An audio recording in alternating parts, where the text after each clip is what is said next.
terapia ocupacional, Terapia ocupacional. né? E a fonoaudióloga. Isso, Não a é? fono, pela alteração de...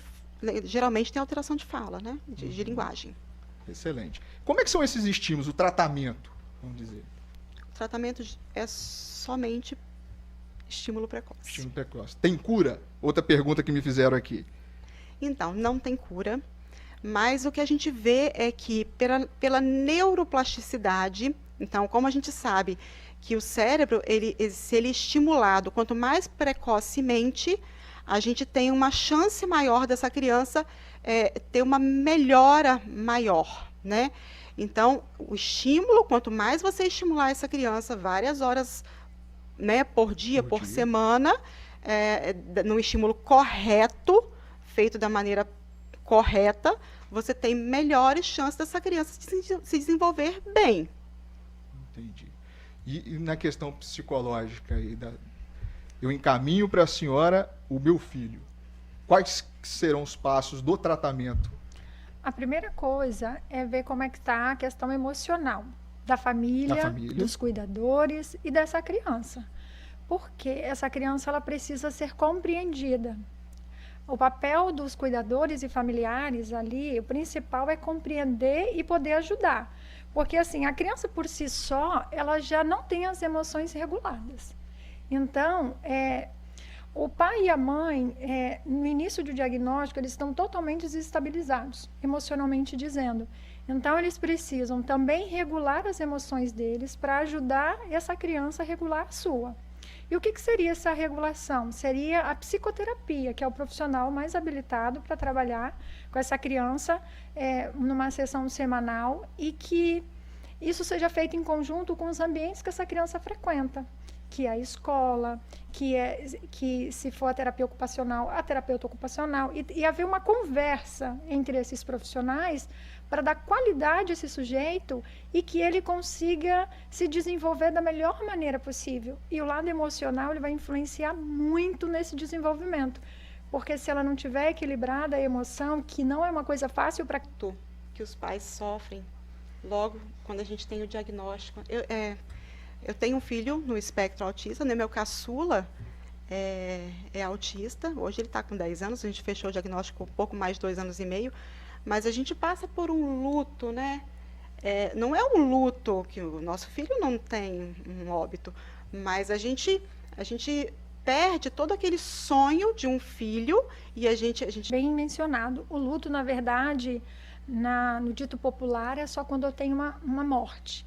Não é necessariamente uma morte. O luto é a perca do sonho, do desejo, do que você esperava, de qualquer situação. E na condição de pais que recebem o diagnóstico, é um processo de luto, é um processo de sofrimento. Sofrimento porque, né, fica se perguntando, por que isso aconteceu comigo? Por que tem que ser com meu filho? Né, eu já havia até dito isso antes. O que eu fiz? Né? E agora, o que eu vou fazer? Então, há uma decadência de todo aquele sonho, de toda aquela expectativa, cai tudo na cabeça naquele momento. E aí tem que se reconstituir, começar do zero, nascer aquela criança de novo, nascer aquele filho que eu não esperava ter. E eu preciso conhecer, compreender o que é o autismo e como é o meu filho, como é o processamento do autismo no meu filho. Porque não tem uma receita.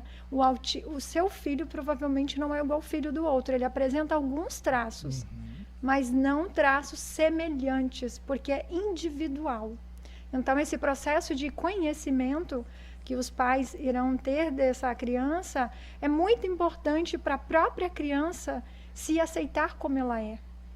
Né? Então, é uma construção. A gente fala do luto à luta, né? Do luto à luta. Os pais têm que sair do luto e ir para a luta.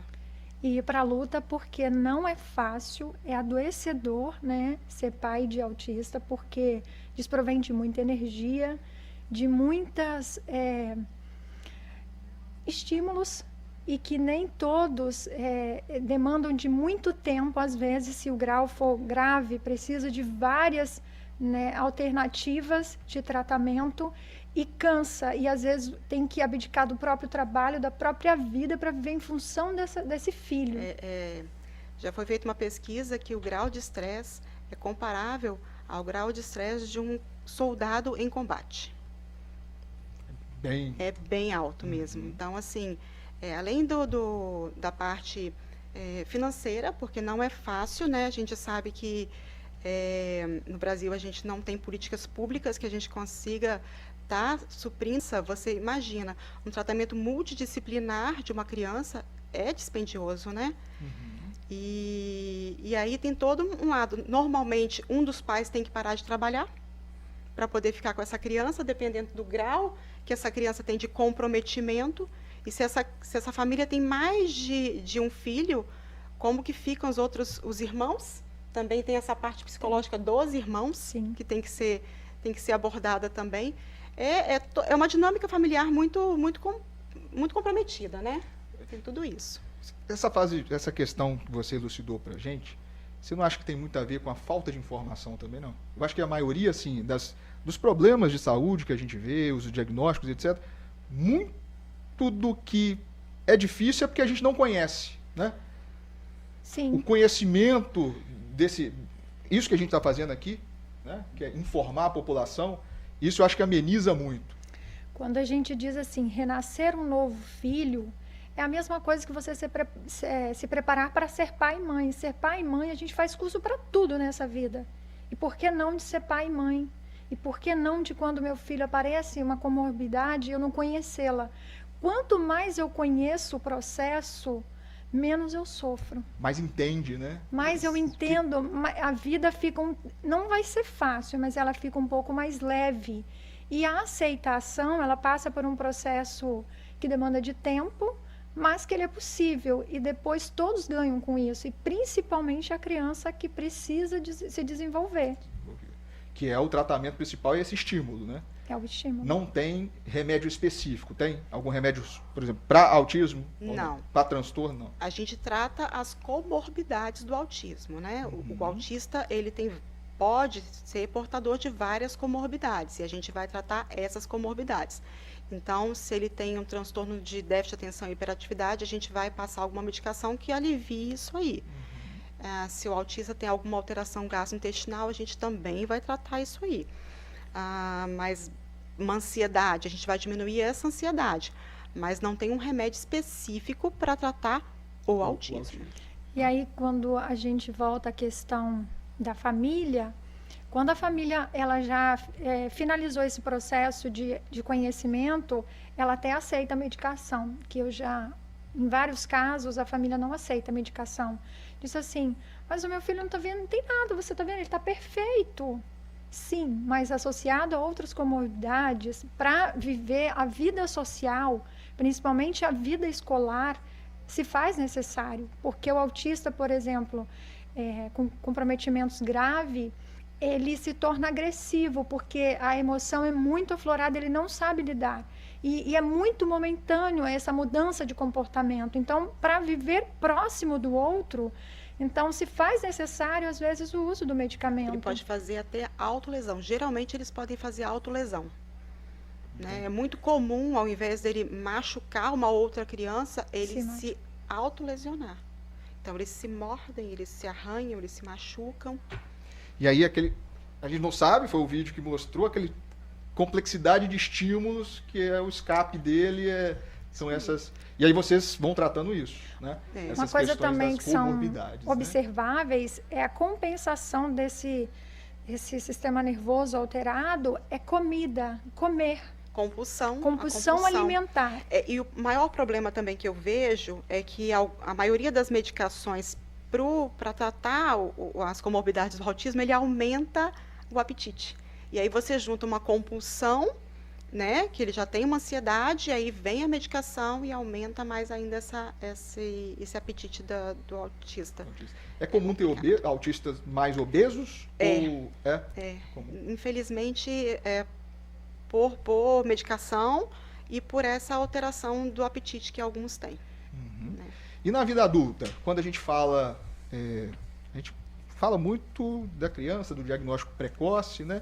Esse TEA, né, quem tem esse diagnóstico, ele vai trabalhar normal, ele vai para a universidade, é tudo normal? a vida adulta dele? Depende do grau de comprometimento, né? Porque se for bem leve, ele pode até ir a uma faculdade.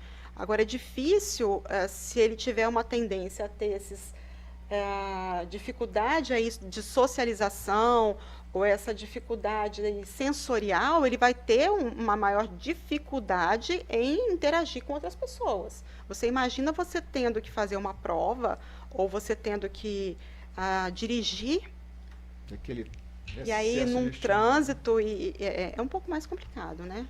Isso tudo é mais difícil. Mas tudo vai depender de como vai acontecer o desenvolvimento desse autista ao longo da vida, porque uma vez diagnosticado, pessoa autista, ela é um adulto autista.